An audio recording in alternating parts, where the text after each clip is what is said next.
Olá, pessoal, filhos e filhas, estamos no nosso podcast Toca o Sino, Sacristão. E hoje eu tenho a alegria, imensa alegria, de ter uma pessoa excepcional que eu tenho certeza que você vai adorar, vai rir, vai se emocionar. Quer dizer, todos os sentimentos afloram quando a gente fala da verdade, fala com humor sobre a verdade. Ele, que é curitibano, comediante, ator, músico, que descobri há pouco, empresário, precursor do stand-up brasileiro, casado com Ana Silveira e está aqui conosco, Diogo Portugal. Olha aí, gente. Que honra. Toca o sino, sacristão. Pô, uma honra. Feliz de estar aqui na minha cidade falando com você. Que legal. Prazer imenso. Obrigado por ter aceito o convite, Diogo. Demais. Aliás, não sabia que você era paranaense. Pois Olha é, só, rapaz. Sou curitibano, sou bicho do Paraná e pé vermelho. Eu sou do interior do estado do Paraná. Tá certo. E você é curitibano de que local? Eu sei que os paranaenses do interior não gostam muito dos curitibanos. Agora, não, eu acho que é o contrário. Eu acho que são os curitibanos que não gostam da gente. Que não do se interior. mistura, né? A nossa fama de curitibano, não é muito, eu tenho mania de falar que curitibano é como um bom vinho, né? Seco e reservado. Né? Não pega amizade fácil. Não. Então, quando alguém fala, quando eu estou em São Paulo, eu tento falar, não, o curitibano não é tão assim. Mas a gente que é daqui sabe que é um pouco. Você sofre bullying por ser curitibano? Tem um pouquinho dessa coisa, né? Quando é em São Paulo, eu acho até bacana, é um bullying legal. É tipo assim, eles acham que a gente é gaúcho, né? Certo. Você tá no táxi, o cara vai pra você e fala, você é gaúcho? Né? Eu falo, não, eu sou de Curitiba. Aí a sensação é bem essa. É como se você morasse num condomínio fechado do país. O que é bacana, né? Que eu falo que o Curitiba... Ser curitibano é um pouco isso. Você saber que você é meio escroto, mas que é legal. Não esqueça que nós temos uma república própria. É verdade. Só aqui. República de Curitiba.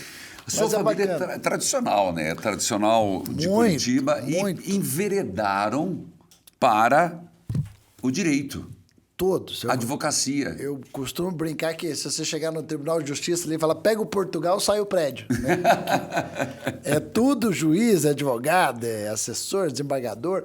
Meu pai era desembargador, meu avô chegou a ser governador depois do Manuel Ribas. Sério? Então eu morei na rua com o nome dele, sabe? Tipo, Entendi. então é nome de rua, umas coisas assim tradicional. Então eu até brinco, né? Que eu falo, pô, eu virei humorista. Que um dia eu cheguei pros meus pais e eu falei, eu fui adotado? E eles falaram, foi, mas te devolveram. Acho que eu não pertencia, né? Mas e você pensou alguma vez seguir a questão da advocacia do direito? Cheguei eu me formei, eu fiz a faculdade de administração. Tá. Eu tinha morado nos Estados Unidos, inclusive com a Patrícia, que trabalha contigo. Pois é, Sabe que nós fomos juntos para lá, né? Ela me contou um pouquinho, mas você pode entrar em detalhes da história, porque eu fiquei sabendo que ela chorou muito. Nós fomos fazer um intercâmbio do Rotary. E a gente, imagina, 16 anos. Isso foi em 86. Certo. Aí a gente chegou lá e tinha que ter as famílias esperando a gente para levar, que a gente morava em casa de família americana. Certo. E chegou lá, já deu 2 BO. Um que eu tava levando uns café a vácuo do Brasil e o cara achou que era cocaína. Que já começou. O cara achou que eu era filho do Brasil, deve ser filho do Escobar. E aí, da Patrícia deu outro BO, porque a família dela não tava lá na hora. Rapaz. E me cortou o coração, porque os meus pais americanos não... Chegou uma hora que eles falaram, desculpa, mas a gente tem que ir embora. Acho que o carro E é você que vai conosco. É você que tá no plano. Você que tá no plano. E eu deixei me cortou o coração aquele dia que eu deixei a coitada da Patrícia lá esperando. Mas deu tudo certo no final? Deu tudo certo. Sobreviveu. Então, tá sobreviveu, bom. Tá aí. E aí você foi fazer o intercâmbio? Aí fui fazer intercâmbio no Rotary e aí eu, tipo assim... Essa coisa da comédia, pra mim, ela surgiu bem depois. Então, é isso que eu queria... Você fez faculdade? Fiz faculdade. Você não foi sempre desocupado? Você perguntou se eu cheguei a fazer... Né? Você não foi sempre desocupado? Não. O pessoal fala, né? Você é comediante, tá? E trabalha com o quê? Mas trabalha com o quê? É isso. Então, a coisa do direito, que essa foi a pergunta, agora eu lembrei, eu cheguei a ser auxiliar judiciário, porque eu passei num concurso no Tribunal de Justiça para ser funcionário público. Mas eu fazia tanta merda, desculpa eu falar, mas eu fazia tanta besteira. Tipo o quê? Tipo, o protocolo naquela época não era de computador. Era datilografia. É, No teu tempo era inclusive, datilografia. inclusive Eu não tinha nascido ainda, mas... Era uma das provas, era datilografia. Claro, Eu, que tinha que bater com todos os dedos, né? Exatamente. Era Esse negócio de catar feijão, igual a gente vê agora. incrível. E que não adianta, né? Que hoje a gente digita assim, né? É verdade. Então não adianta nada. É verdade, não tinha lembrado disso. E aí, olha, passei no concurso, achei que ia ter um salário incrível, era horrível. E, nossa, foi uma grande decepção, assim, para mim, porque eu sabia que não era aquilo que eu queria da vida, mas eu precisava de um trabalho, né? E naquela época eu passei, então, eu acho que serviu para eu ver, eu não sabia o que eu queria da vida, mas eu sabia o que eu não queria. O que você não queria. E era aquilo. Era aquilo. E quando que deu essa virada da chave para o humor? Eu acho, o Reginaldo, que eu sempre tive essa coisa de comunicação mais forte do que a minha... Por exemplo, na faculdade eu gostava mais de matérias humanas, assim, sabe? Não gostava de coisa muito exata, assim, essas coisas eu achava chato. E tudo que envolvia comunicação, tanto que depois eu trabalhei com publicidade, eu acho que eu ia melhor nessa parte. Tanto que eu ganhava tão mal lá no Tribunal de Justiça, mas tão mal, que às vezes eu estava na setor lá que eu trabalhava e eu via que tinha uma moça que vendia bombom, e ela era bonita, sabe? Todo mundo parava, ficava de boca aberta, e ela voltava sem nenhum bombom, ela vendia todos os bombons. O bombom era bom também, mas também ajudava, ela era o um produto marketing. ajudava. Ela era um marketing. Eu olhava aquilo e falava, pô, essa mulher é muito inteligente, né, cara? Ela vem aqui, vende esses bombons e tal, ganha uma grana, num dia ela fatura mais do que eu faturo num mês, cara. Aí eu comecei a pensar, falei, cara, e se eu vendesse isso, uma outra coisa? Aí eu comecei a vender sanduíche natural. Opa! Eu levava para a minha sala, para o meu setor, e ficava rodando. Ninguém sabe disso, eu tô contando. Bom, olha aí, gente, olha, o cara tava gazeando dentro do tribunal. Não, mas era num horário que todo mundo tinha um horário de lanche. Eu, em vez de lanchar, eu usava aquele horário para vender. Tá aí certo. eu já estava usando a comunicação, né? Claro. Eu me arrumava bonitinho e tal, não era bonito igual a menina, mas pelo menos, era simpático. Aí eu conversava com ela, falei simpatia, depois tem uma história também para te contar. Já estou anotando aqui, ó. Aí eu ia vender os sanduíches, começou a ir bem o negócio. Eu começava a voltar sem nenhum sanduíche. Daí minha mãe começou a me ajudar a fazer os sanduíches e tal. E eu já estava comprando que ia uma Kombi levar os pães para mim lá em casa. Tá brincando. Aí comecei a vender bem, chegava com 4 isopor. Tal. Isopor ou sacola, para ser mais discreto? Era tipo um isopor porque tinha que manter térmico. Assim. Entendi. Mas eu precisava até de ajuda, às vezes, para levar. Aí o que aconteceu? Chegava na hora do lanche, o pessoal começava a ligar no setor que eu trabalhava. Aí a chefe ficou possessa, né? Falou, pô, começaram a chamar o setor de microfilmagem do Tribunal de Justiça de Disque Sanduíche. Ave Maria. E aí eu queimei minha cara, né, cara? Aí ela, daí foi um mês e já fui demitido. E foi a primeira vez que foi um caso de demissão por excesso de proatividade. Excesso de proatividade. Só que não pela razão certa, né? Eu não estava me dedicando ao trabalho, e sim ao sanduíche. A gente estava falando e você falou de esquecimento. Isso. Você é um cara esquecido? Hã? Você é um cara esquecido? Esse sou eu. Eu fui chamado no colégio e a professora falou, sua filha é muito dispersa. E eu falei, hã? Isso aconteceu, meu. Mas, vou te falar uma coisa. Eu sempre fui muito esquecido. Aí o pessoal zoa, fala, você fumou maconha? Não, eu sempre fui muito esquecido. Já procurei médico para ver. Eu acho que eu tenho um pouquinho de TDAH. Entendi. Já fiz até aquele exame de cerebral, tomografia e tal. Não tem nada de errado, mas tem alguma coisa de excitação mental. Entendi. Que faz com que eu seja esquecido. Mas isso te complicou alguma vez? Ah, sim. Tem umas histórias absurdas. Uma vez Conte uma. Vou contar uma. Uma vez eu trouxe o Geraldo Magela para Curitiba, para um festival que chama Risorama, que eu tô até com a camiseta aqui do Isso Risorama. aí, vamos falar depois. É famoso. O Geraldo Magela. Ele foi o mentor. Para quem não tá lembrando que é o Geraldo Magela, é um comediante cego. Era o ceguinho. O show dele é um ceguinho chutando balde e tal. E ele é ele realmente não é que ele enxerga um pouquinho, ele não enxerga nada. Certo. E o Magela veio sozinho para cá. Ou seja, tecnicamente, eu era o responsável. Claro. Ou você ou colocava um cão-guia. Só que eu era o cão-guia, no caso. Só que eu sou tão distraído, padre, que no caminho do aeroporto Afonso Pena para cá, eu passei ali para o Jardim Botânico e eu comecei a mostrar a cidade para ele. E ele, muito tirador de sarro, ele deixou eu fazer isso e ficou quieto. Ele só ficava, sabe, tipo... Daqui a pouco ele falou assim, Diogo, você tem noção do que você está fazendo? Eu falei, o quê? Eu falei, você está me mostrando a cidade, eu sou cego. E depois eu fiquei pensando, ele é tão autossuficiente, porque ele faz tudo, né? E ele pega aquela bengalinha dele, ele vai e se esquece realmente que ele não enxerga. E quando eu parei o carro... Olha aqui, ó, o Jardim Botânico. Olha que flores que eles plantaram agora. Flores vermelhas. Dá uma olhadinha, que coisa mais linda. Foi triste ali, né? Ainda bem que ele levou na esportiva, né? E ele tem uma piada que ele fala isso, né? Que ele fala, pô, quando eu vou numa cidade, fala, tá gostando? Fala, tá, o que eu não vejo na minha cidade, eu também não vejo aqui. Boa. E aí, eu vou te contar, cara. Quando eu parei o carro, tinha um valet, assim, que era para ir no restaurante. E o que aconteceu? Naquele momento, ele daquele jeito dele, eu realmente esqueci que ele não enxergava e desci do carro e fui indo. E ele também desceu. Eu desci e ele desceu. Quando ele abriu a porta e desceu, aquilo, um gatilho na minha cabeça, fez eu achar que ele enxergava, esqueci. Entendi. E eu fui andando pro restaurante. E fui assim, tipo, mas ela tá vindo aí, saca?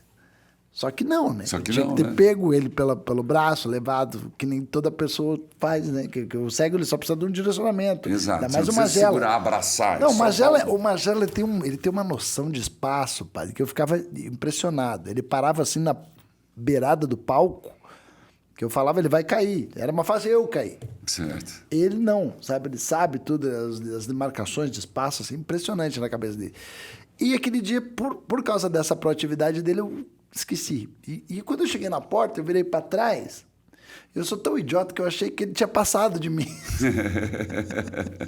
Aí eu perguntei pro cara da porta do restaurante, eu falei, você viu o Magela, aqui, o comediante, Geraldo Magela? E o cara sabia que eu era comediante. Ele Sim. achou que eu tava fazendo piada. Entendi. Sabe, tipo, Entendi. você viu a mulher do Steve Wonder? Não, nem ele. Ele achou que era piada. Sabe? Entendi. Eu falei, não, eu tô falando sério. Quando eu olhei pra trás e não vi ele, e olhei pra frente e vi que ele não tava, mas quase saiu o sangue do meu corpo. Eu falei, meu Deus, cara, eu sou muito imbecil. Quanto imbecil você tem que ser pra perder um cego? Eu não sabia onde é que ele tava. E eu acho que essa que é a piada, porque quem me achou foi ele. Porque eu só ouvi a voz dele. Ele falou, Diogo! Eu tinha uma caminhonete, a caminhonete era alta. Eu vi que a voz vinha de trás da caminhonete. Entendi, ele estava do outro lado. Aí eu fui lá buscar ele. Ele falou, você me esqueceu, né? Eu falei, não, Major, desculpa. Eu até brinquei com ele. Eu falei, também você estava num ponto cego. E vocês continuaram amigos? Muito! Ah, brincadeira. Muito. Depois ele já veio para vários outros risoramas, daí agora eu tomo cuidado, né? Mas eles também tomam, acho que eles sempre não vêm mais sozinhos quando é comer. Ninguém confia em mim, mas... É preciso ter o dom. Você percebeu que você tinha o dom de contar a piada? Porque eu contando uma piada é uma lástima. Não, tem mas gente você não, mas você tem uma boa comunicação. Não, tem gente que vai contar piada. Você Aliás, você é um sucesso, né? Imagina. Pô, de verdade. Por favor. Eu acompanho o teu trabalho e você move multidões, né? Então, pô, Exato. Isso não é à toa. Tem mas que não ter para contar carisma. piada, né? Não para contar piada. Mas você tem uma coisa que é o carisma que está a teu favor. Que o americano chama de likability, que é uma palavra que não tem tradução, né, Patrícia? Você que morou lá. Não tem tradução, likability. Mas é uma palavra que eu acho que é mais próximo de carisma. Entendi. Se você já tem isso a teu favor, já ajuda muito. Tá, né? certo. Obrigado. Eu acho que eu fui muito desincentivado, né, em Curitiba para fazer comédia. Que o pessoal fala, pô, mas ninguém vai rir. Porque Curitiba é terrível, né? Nesse sentido, é um estigma ou é uma realidade isso? É uma realidade. Tem a ver com o clima, que é frio. Tem a ver com aquela chuvinha que não dá vontade de sair de casa, às vezes. O clima de Curitiba típico é aquele quando tá frio, meio garoando. É verdade. Cara, que dá uma deprê, que você olha e fala, meu Deus, sabe, por que isso? Cadê o sol? Hoje tá um dia gostoso aqui. Mas tem uma curiosidade, eu nunca imaginei que você fosse músico. Assim, não sou um músico formado de ler partitura, essas coisas, não, apesar de ter estudado um pouco de música. Inclusive, Você tem uma banda. Mas eu tive uma banda... Pelissintética. Pelissintética, era meio de ouvido que eu tocava. Tá. Eu gostava de rock, gosto até hoje, e aquilo me fazia me interessar por música e tal, assim. Que legal. E na época eu comprei um contrabaixo, comecei a tocar com os amigos aqui de Curitiba. Hoje são empresários, né? Legal demais, assim. A gente se reuniu até um tempo atrás, chamava Pelissintética. Que legal. Era eu, o Guma, o Beto Trombini, nossa, tudo... Hoje estão todos executivos. Bom, sempre tem uma coisa que te leva a enveredar. Quem te levou a enveredar para o humor? Quem foi a influência? Eu acho que foi quando eu comecei a trabalhar com publicidade. Tá. Você sabe por que casa de publicitário não tem campainha? Porque eles adoram ser aplaudidos. Eles não gostam de ganhar prêmio. Eles gostam de ganhar prêmio. Toca o sino, sacristão. Boa. E não era fácil de agradar publicitário, viu, cara? Eu trabalhei com as grandes agências aqui de Curitiba. Eu comecei fazendo jingles, né? Porque eu pensava assim, tipo, ok, tocar música, tocar com a banda em bar não tá dando dinheiro. Tava difícil de ganhar vida com isso. Meu pai, por isso que eu tinha 2 profissões, né? Eu ia lá, funcionário público, me ferrava, vendia sanduíche e de noite tocava com a banda. Mas era difícil, às vezes não dava, às vezes a casa queria rachar a portaria e dava uma porcentagem pequena para a banda, a gente ainda não tinha estourado e tal. O Pelissintética chegou a fazer grandes shows. Tipo, a gente chegou a abrir para o RPM na época, mas assim, não chegou a virar assim, né?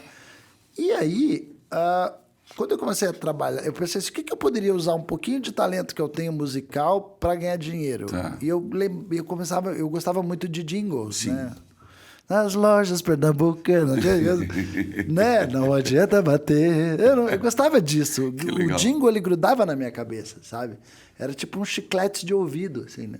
Eu falava, caramba, jingle é uma coisa fascinante, né? Aí eu criei um jingle, eu nunca esqueço a minha primeira venda. Vai lá. Eu levei Consegue lembrar? Tinha uma sapataria, que era vizinha do meu primo que fazia, a gente era sócio, né? Ele fazia a parte da mixagem, assim, que a gente tinha uma mesinha e tal, e eu criava, né? E aí a gente chegou pro sapateiro lá, sapataria, cara. Ele nem queria. Eu pensei numa ideia aqui pra você. Era ligeirinha a sapataria. Era uma coisa assim, tipo... Seu sapato estourou, sua bolsa rasgou, cinto ou jaqueta descosturou. Ligue 33522428, ligeirinha leva e traz pra você. Ligeirinha, ligeirinha, ligeirinha, pra já sapataria, ligeirinha. Aí tinha um espaço pra locução. Sapataria, ligeirinha. Ligeirinha. Aí eu gravava a primeira voz, a terça, a segunda voz, e eu fazia tudo na mesa. Aí ficava um coro assim, ligeirinha. Que legal, aí gente. Você não é esquecido não, cara. Quantos anos faz que você fez isso? Isso foi, caraca, acho que eu tô falando de 96. E você tá lembrando aí, olha aí, 96, rapaz. 96. É que marcou, né? Foi a primeira. Foi a primeira. Depois eu ganhei, depois eu fiz jingles premiados e tal, foi legal. Aí depois comecei a trabalhar com as agências, aí melhorou. Mas aí que teve a experiência dos publicitários. E aí a influência pro humor. Eu trabalhava muito com agências de nome premiadas aqui de Curitiba, a Heads, a Master, a Sclan, e tinha umas agências que eles preferiam mandar para mim o job, a peça publicitária, quando tinha alguma interpretação. Tá. Porque eu sabia dirigir bem, mesmo quando não era eu que fazia a voz, eu sabia colocar os atores para fazer, sabe? Eu chamava atores para fazer a voz. Por exemplo, tinha um comercial da TIM, eu me lembro que era um mafioso falando assim, Marcolini, né? Era um negócio assim que é como se fosse da máfia. Entendi. Aí eu sabia dirigir bem os atores e eu também atuava e tal. Então, quando era uma coisa meio engraçada, vinha para mim. E eu comecei a falar, cara, isso tem uma razão. Tipo, eu tenho uma veia, meus amigos me achavam engraçado. E eu começava a imitar um personagem, que esse personagem me levou bem longe, assim, que era um a gente chama de vileiro, assim. Certo. Era boy de vila. Dá uma palhinha pra nós, quero ver. Era o Elvis Lay. Como era? Elvis Lay. Elvis Lay. Ele era office boy. Office, gostei do nome, né? Bem Elvis típico, Lay. né? O Elvis Lay, cara. Olha ali, Felipe, olha ali, ó. O Elvis Lay, ele ia ali na Crocodilos de Colombo, ali, né? Tá ligado? Ali, né? As turmas ali, eu, Polenta, Batata, Together, Furunco, Chupeta, Jardim, o Porva, o P de Pombo e o Sem Sintoma, né, velho? Nós 28 na Kombi da firma, cara. Polenta na boleia, né? Falei, Polenta, não dá pra andar mais rápido? Ele falou, dá, mano, onde é que nós deixamos a Kombi? A Kombi da firma, pá, é tão velha, mas tão velha, que nós botou o braço pra fora pra dar sinal, puseram R$5 na minha mão. Eu botei a placa, né? Vende-se. Aí passou um playboy do meu lado, olhou e falou, duvido. Aí ele falava errado. Valeu, gente. Ele falava coisa assim, olha, tomei 2 Egernete com uma Lonsgneg. E você que criou esse personagem? Eu criei esse personagem. Esse personagem me levou longe, porque eu participei com ele de um quadro chamado Pistolão do Faustão. Isso foi depois, lá em 2006. Eu ia comentar, que inclusive você foi com o Oscar Schmidt. Que foi o melhor coach. Como é que foi isso? Como é que foi? Foi a melhor... Foi assim. Essa história meio... É meio... Eu gosto de falar, porque eu falo a verdade. É legal, aí, ó. Tem que falar a verdade. Toca o sino, sacristão. Padre, eu falei assim, o quadro chamava Pistolão do Faustão. Eles queriam muito me levar. Tá. Porque eles quem? A produção. A produção. A produção do Faustão queria me levar porque eu tinha aparecido no... eu já tinha ido no Jô Soares. No Jô Soares, eu vi.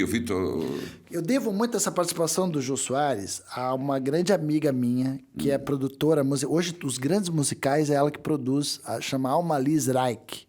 Ela é irmã de um grande jornalista que nós tivemos aqui em Curitiba, chamado Alexandre Zreik. Certo. O Alexandre Zreik era meu padrinho, ele que me levou para a Rádio Transamérica para eu fazer o personagem Elvis Lay, que era o office boy da rádio. Certo.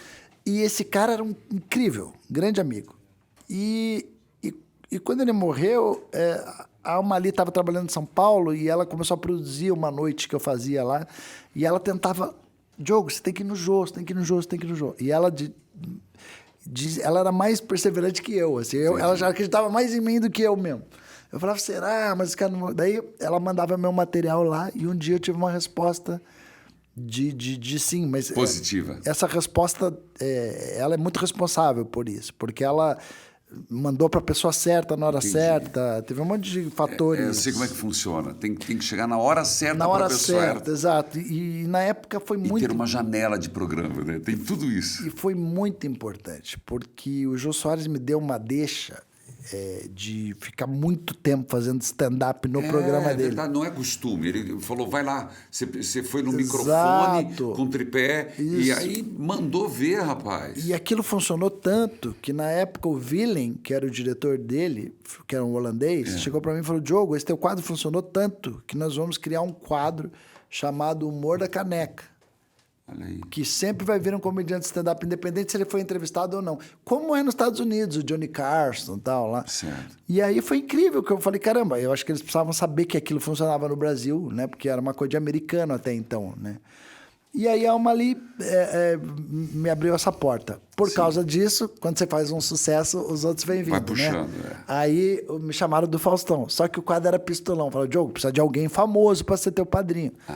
Eu falei, mas isso é moleza. Pô, minha amiga lá de Curitiba é um sucesso. A Letícia Sabatella estudou comigo.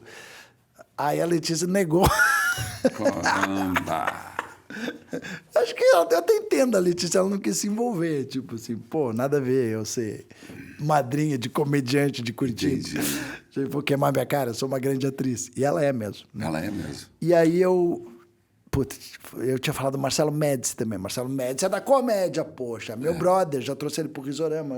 Aí o Marcelo tava também fazendo uma novela, não queria envolver mais o nome dele com comédia, e sim com ator e tal.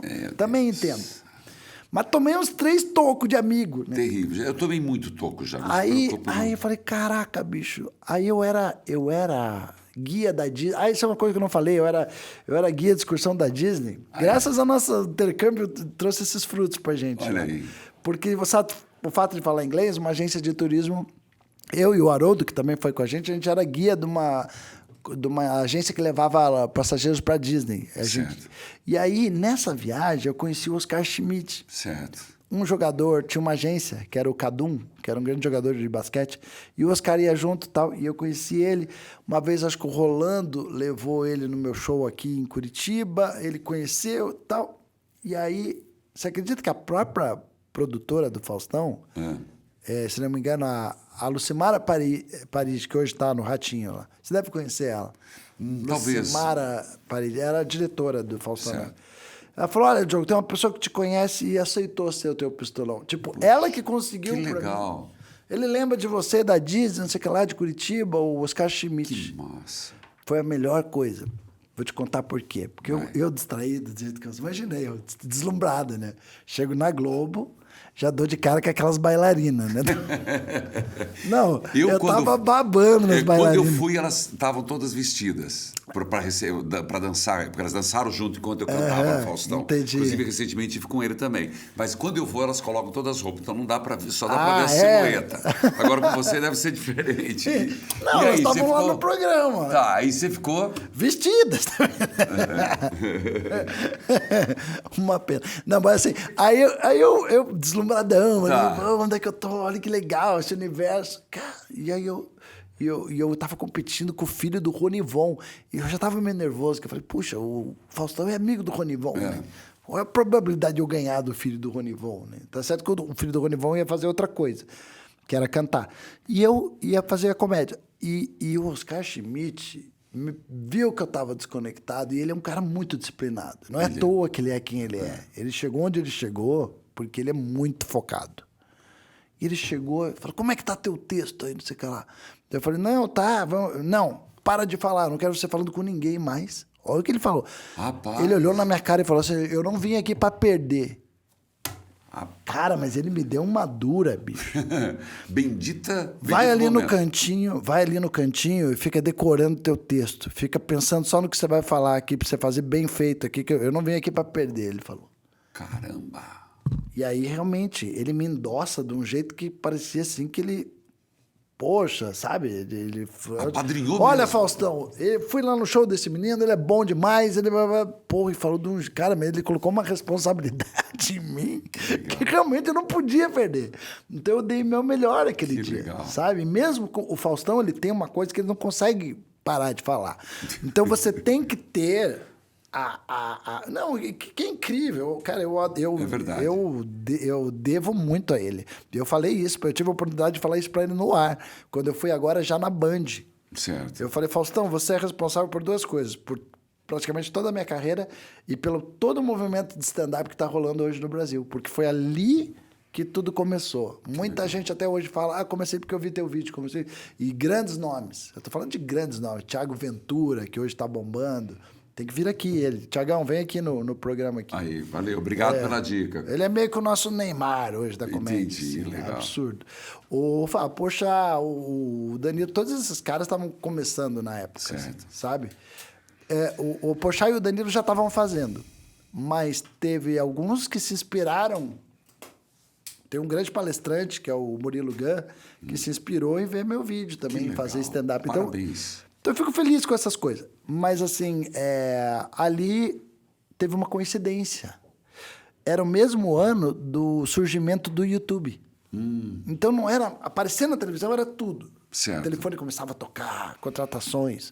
Tanto que era uma sequência. Era Mudava antes a do vida. Faustão, depois do Faustão. Mudava a vida da pessoa. Sempre foi assim. Jô Soares também. Jô Mudava a Soares vida da também, verdade. Só que no ano do YouTube, isso amplificou. Porque o que aconteceu? Chegaram para mim um dia e falaram assim, Diogo, você já viu quantos acessos você tá no YouTube? Quantos views? E eu falei, o que é YouTube? Eu não sabia o que era o YouTube. E aí o cara me explicou, é uma plataforma de network, onde você pode baixar um vídeo e tal. E ali, olha, tem uma xícara e eu tomando na garrafa. Esse sou eu. Beleza. Tranquilo, você está em casa. Aí, ali, viralizou. Essa é a palavra. Viralizou. E aí eu comecei a ser chamado a fazer... Eu de Curitiba, que nunca tinha saído daqui, comecei a fazer show em Rondônia, lugares. Ali abriu uma... Ali, né? Nacionalizou o trabalho. Verdade, né? verdade. Claro que sempre com o sotaque do paranaense, Chevette bege, né? Urra, comprei a Ford Ranger e tomei no rabo. Bom, então foram os momentos importantes para você que Foi foram muito. essas aparições nacionais. Esse né? ano de 2006 foi absurdamente, foi muito importante também para minha saúde financeira. Eu acho que as grandes conquistas ali foi ali. Hoje eu falo que eu sou um administrador da minha carreira que está indo super bem, graças a Deus. Mas ali foi explosivo. Eu cheguei a fazer, sei lá, quase 30 shows por mês, assim, sabe? Coisa absurda. Eu queria, antes de continuar, nós temos um quadro aqui, que é o quadro Para Quem Você Toca o Sino. Boa. Uhum. Quais pessoas da sua vida, do presente e do passado, que você gostaria de homenagear aqui no podcast? Gente, acho que, tipo, é só uma pessoa? Não, pode ser 2, 3, como você quiser. O meu pai, porque eu acho que ele Só me que deu... você vai tocar o sino então vamos lá, depois. tem que tocar o sino. Posso falar? Pode. Toxina? O meu pai, porque ele sempre foi muito rígido comigo, eu tomei várias surras, daquelas até de... Ele era até meio cruel o jeito que ele batia em mim às vezes, porque era um negócio meio de rabo de tatu, sabe aquelas talas de bater em cavalo? Brincando. Eu já apanhei com aquilo. Mas ele me ensinou conceitos do tipo... Quando você vai na casa de uma pessoa, de um amigo, sempre cumprimente os pais dela. Que mais? Conceito de caráter, sabe? Essas coisas assim. Isso foi muito importante. E as surras, algumas foram injustas, mas a maioria eu mereci. A maioria falsificar assinatura. Rapaz. Para não eu era suspenso. Mas sempre as razões pela qual eu era suspenso eram engraçadas. Tinha um humorista ali. Ali já tinha um comediante. Tinha um comediante. Pô, o cara botou uma flor na boca do esqueleto, a sala toda riu. Eu deixei o esqueleto assim, com uma flor, a sala toda riu. Quem fez? Se a turma não falar, vai toda a turma suspensa. Aí eu era suspenso. Aí eu recebi uma suspensão. Cara, eu vou apanhar muito. Eu tava fugindo da surra. Aí eu assinei lá e daí fui dedurado. Entendi. Lá. Minha irmã me dedurou e eu apanhei mais forte do que eu apanharia. Eu levei uma surra, tipo, nível hard. Era pra ser uma surrinha... Não, era pra... Não, acho que eu ia apanhar de qualquer jeito. Não importa. Só que ele intensificou na hora da... Cara, eu aprendi que eu não posso falsificar uma assinatura. Então teve o seu É crime. Teve o seu valor. Teve meu valor. Teve o seu valor.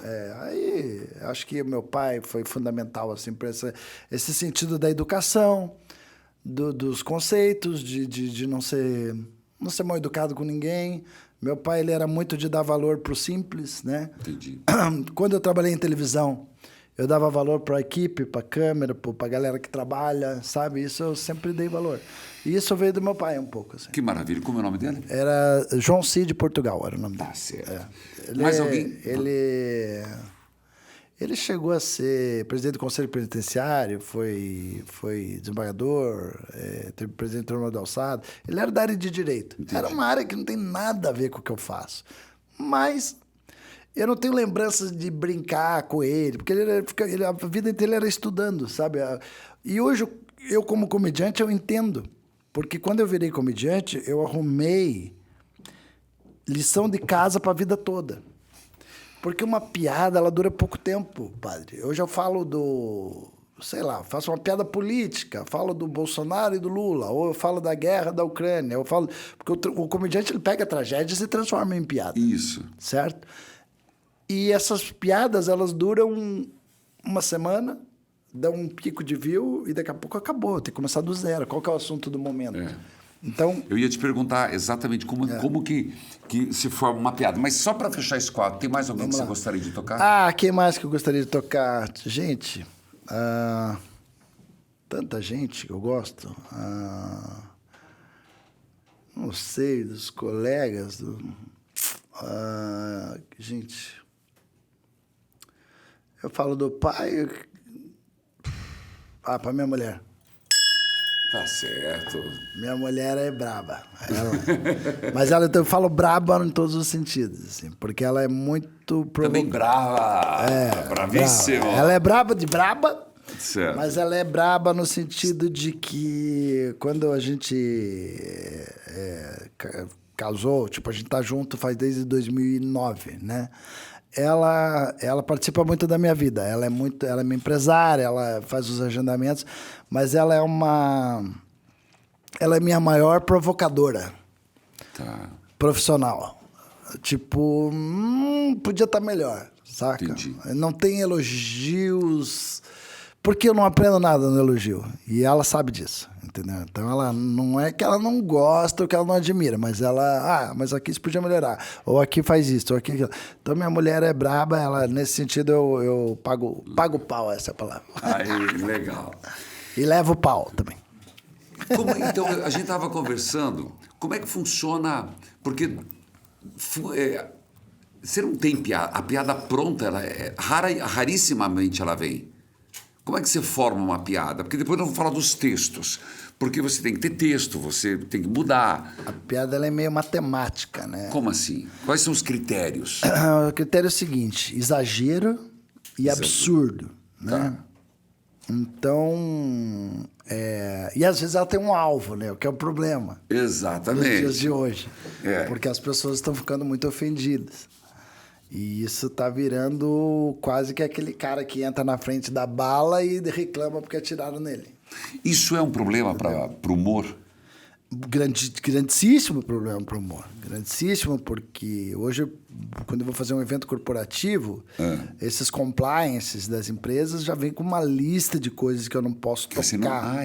O que reduz muito e inibe muito o comediante a restringir você a falar só o que eles querem ouvir.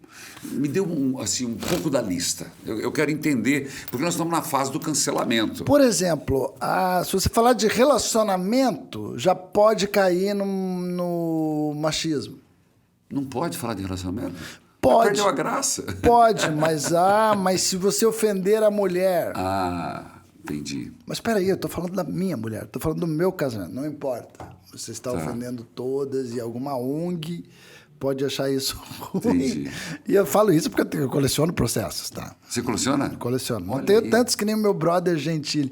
Adoro o Gentili também, vou tocar o sino pro Gentili. Tá certo. A gente tem um grupo junto, chama Stand Up Raiz. Inclusive, não, você é sócio alguma coisa com ele. É verdade isso? A gente foi sócio fala. num negócio que a gente tomou o maior fumo. Você não sabe disso? Não. Ih, nós fomos roubados. A gente tá misturando tudo que é tudo, mas vamos lá. Agora vamos falar do Gentili. O que é isso? O Gentili é meu grande amigo, admiro ele pra caramba. Eu vi que você foi no programa dele. Já algumas vezes, acho que 3 vezes. E ele e o Oscar Filho, que é do CQC, Tá.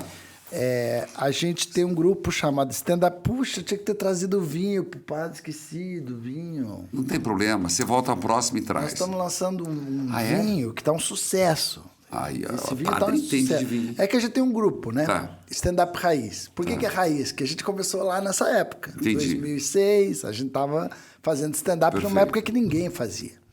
E aí, com o tempo, veio vários estilos. Isso. E tem aquele que dança, tem aquele que fala disso, tem um que fala só de professor, tem um que fala só de padre, tem um que fala De só... papagaio. Tem um que fala só da Umbanda, tem um que fala... Exato. E aí, o generalista sumiu, né? Tá. Agora é tudo... tem um que... Segmentado. Tem igual o- medicina, isso. especializada. Tem o comediante que fala só pra gays, tem a mulher que fala só pra mulher. E aí começou a ficar muito específico. Que a gente fala, não, peraí, nós somos raiz. Vamos criar um grupo chamado Stand Up Raiz, onde a gente tem as nossas crenças e as nossas resistências Tá. a esse mundo que não quer mais deixar a gente contar piada. Então, o Stand Up Raiz virou um grupo e a gente tinha esse hábito, sabe, padre, de escrever piada e um ficar dando palpite na piada do outro. E o Danilo tem uma mania de fumar charuto, ele gosta de fumar charuto. E eu gostava de tomar vinho. Eu que introduzi vinho pros dois.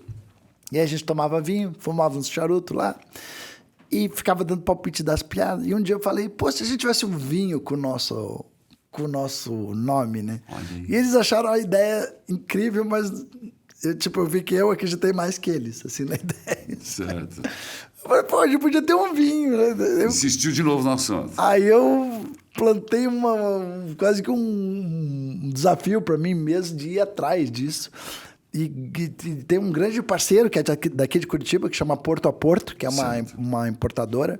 muito legal, que nos colocou com a vinícola Carmim, de Portugal, que manda o vinho diretamente do Alentejo, já vem com o nosso rótulo e tal. Eu vou trazer aqui. E como é que é o rótulo? Chama Putos. Mas putos...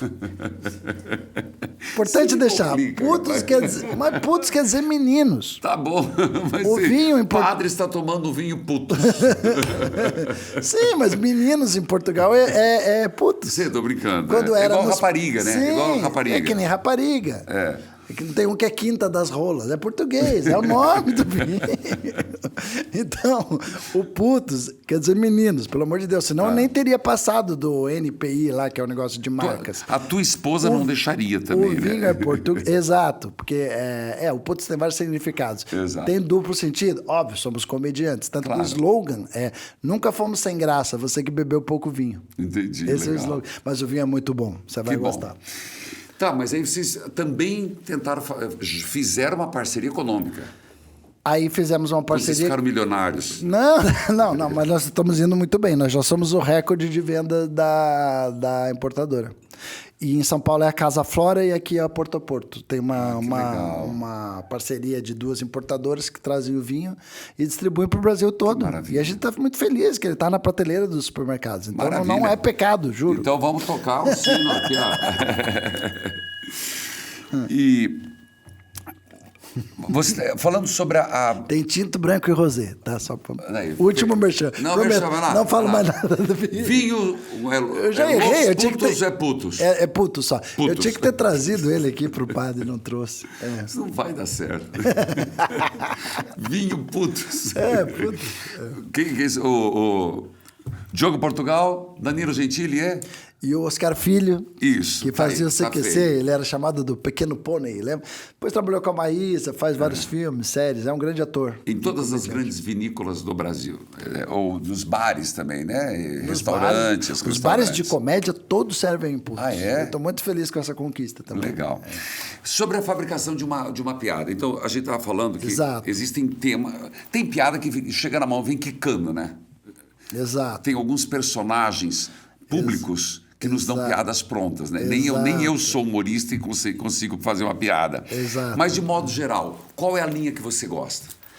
Eu gosto da notícia da hora, eu gosto de fazer piada. Eu tenho um vídeo semanal que eu posto no meu canal, que é quase que uma coluna eletrônica de stand-up, onde eu faço piadas com os acontecimentos, né? E isso acaba sendo... às vezes pega no político, às vezes pega numa notícia... Às vezes pega numa notícia que está acontecendo na semana.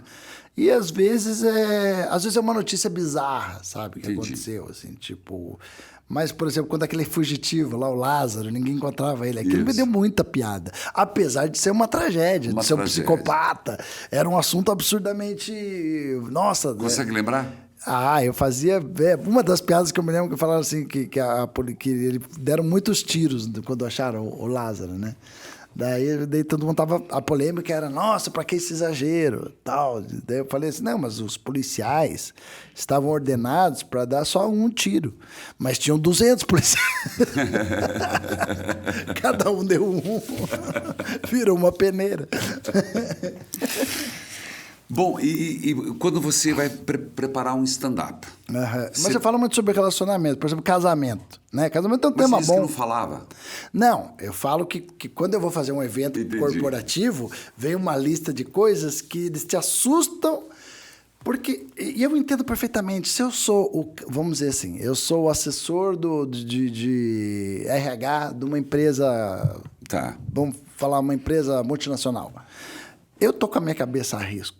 Se eu contrato, vamos lá, contrato o Padre Reginaldo fala uma coisa que vai contra o conceito da empresa, quem vai rodar? Sou eu que contratei. Então, esse excesso de cuidado faz com que eu, comediante, ande numa linha tênue entre o que eu posso falar e o que eu não posso falar. Eu estou falando de eventos corporativos. Quem vai no meu show ouve coisas que quem foi para assistir um show de comédia ouve. Entendi. Entendeu? Então, não sou...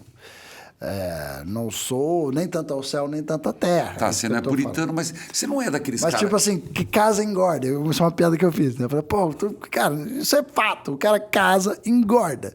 Por isso que na igreja jogam arroz na gente. Tipo, carboidrato é teu prazer. Boa. Não faz sentido? Gostei. Faz sentido. Legal. Quais são assuntos mais que o pessoal... Porque você falou que é matemático, mas... É matemática surpresa. Tipo assim, o que é uma boa piada, na minha opinião? É quando eu ouço uma piada que eu falo, caramba, como é que eu não tive essa ideia? Por que eu não pensei nisso? Ela estava na minha frente e eu não vi a resolução do problema. Porque a piada tipo assim, é uma surpresa. É uma lógica, tem que ter uma lógica interna muito forte. Tipo, por exemplo, a gente falou de cego, né? Cães, a gente falou cão guia de cego. Quem limpa o cocô deles? Não, é uma piada, mas é uma observação, né? É para você pensar no caminho de casa, né? Você vai na casa da pessoa, ela fala, não repare a bagunça. Não precisa se desculpar, eu vou embora, você que vai viver nessa zona, né? Eu gosto dessas piadas curtas de observações, saca? Certo. Observações. Eu fui na entrevista de emprego, o sujeito falou, você já teve problema com bebida, que a empresa deve estar ciente? Eu falei que a empresa deve estar ciente? Não. Tá certo. Mas no teu show, como é que caminha o teu show? Eu fiquei curioso. Ele caminha assim, eu começo a falar, eu pego muita amizade com a plateia. Tá. Essa é a primeira coisa. Eu tenho um papel de MC do meu próprio show. Tá. O pessoal chega, eu começo a conversar com eles. Quem tá vindo no show stand-up pela primeira vez? Você é, da onde que você é? O que você faz? Ali é tudo improviso. Claro que eu vou trabalhando possibilidades na mente. Mas assim, fala um lugar aí, por exemplo. De tanto treinar, eu fui ficando bom. Então tá. Quer ver? Eu viajei o Brasil inteiro, né? Então eu pergunto assim, quem é de fora de São Paulo? Tá, eu vou dizer, eu sou do Rio de Janeiro. Rio de Janeiro, tá mais seguro aqui. Não, cara, eu sou de São Paulo. Não, São Paulo, eu adoro São Paulo, mas o trânsito tá complicado. Esses dias eu tava ali naquela 23 de maio, demorou tanto, quando eu vi era 9 de julho. Legal. Aí eu trabalho os lugares. E eu sou de Curitiba. Curitiba, eu vou falar aquilo, né? Não fala com estranho. Curitibano não pode ser médium, né? Sabe por quê? Porque não recebe ninguém. Diogo, eu só vou dar um recado importante para todos nós e é sobre a Peregrina Brasil Turismo Religioso. E quero dizer que você pode vivenciar a emoção de percorrer os locais sagrados para a nossa fé e conhecer onde Jesus nasceu, onde Jesus fez os seus milagres, transformou vidas e, com certeza, será uma emoção única para renovar a sua fé. Com a Peregrina Brasil, você garante o pacote completo com preço justo. E sabe o que está incluso? Voos internacionais, alimentação, seguro viagem, locomoção e, é claro, os guias. Ligue agora para Peregrina Brasil Turismo Religioso. Atenção para o número de contato 0 Operadora 11 2942 8332. Peregrina Brasil. Vou repetir, anote. 0 Operadora 11 2942 8332. Peregrina Brasil. Você conheceu o Chico Anísio? Você conheceu muita gente? Muito. Você conheceu? Sim, Chico Anísio. Chico Anísio, primeiro como o Festival Risorama vai completar 20 anos no ano que vem, né? Então, os dois filhos do Chico foram convidados. O Bruno Mazeu, por exemplo, fez a estreia do Risorama, que foi em 2004. Então, quando eu conheci o Chico Anísio, eu era contratado do Zorra Total. E aí, na época, eu fui fazer um quadro com ele, que eu era um quadro que eram os vampiros, era o Bento Carneiro, lembra? Sim. Vampiro brasileiro. E eu era o vampirado, eu era um vampiro que era meio doidão, assim, vampirado. Que legal. E naquelas sets de intervalo, entre uma gravação e outra, eu bati um papo com ele, muito legal. Tem uma até história legal que eu vou contar do Chico Anísio. Então conte agora, conversei sou com ouvidos. ele e ele falou, eu conheço você, os meninos falam muito de você. Eu falei, puxa, caraca, Chico Anísio, sabe quem que eu sou? Eles contam muito, Bruno, Niso, fala muito de você, tal, do festival lá de Curitiba. Eu falo, pô, Chico, era meu sonho levar você para Curitiba um dia no Risorama, tal. E gravamos, tal, e eu fui pro camarim. O camarim do Zorra Total era uma das...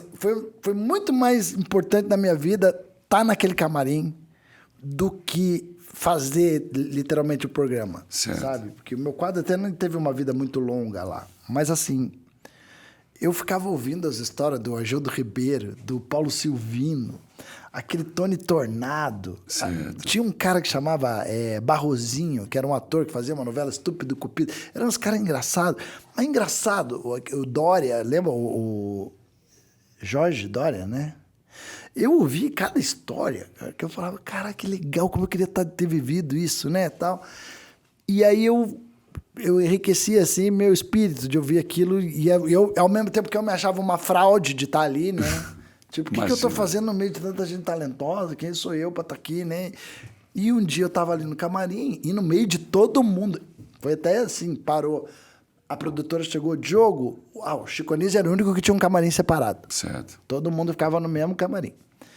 O Paulo Silvino, cara, demais. Figura. Aí a produtora chegou, Diogo, tudo bem? O seu Chico quer falar com você. Opa. Mas todo mundo viu. Porra, que moral, hein? Eu falei, caramba, acho que eu fui descoberto. Eu vou, nossa. Deixa eu me ajeitar aqui. Eu vou ser dirigido pelo Chico. Será que ele gostou de mim? Será que ele me achou um talento? Então, aí ele sentou assim, eu cheguei no camarim dele, ele estava tirando a maquiagem e tal. Diogo, senta aí e tal. Os meninos falam muito de você e tal. De Curitiba. Curitiba é o lugar. Ele começou a falar de Curitiba. Curitiba é o lugar ideal. Curitiba é isso. Curitiba é perfeita e tal. Você sabe que é uma cidade segura e segurança é uma coisa importante, ele falou. Eu falei, é verdade. Eu, por exemplo, Diogo, eu tenho um carro blindado. Eu falei, é mesmo, Chico? Eu falei, é uma Mercedes. Você sabia, Diogo, que a Mercedes, ela não é um carro... Por exemplo, se estiver aqui na frente da Globo, ninguém vai chegar e falar assim, tem um carro parado aqui na frente. Eles vão falar, tem uma Mercedes.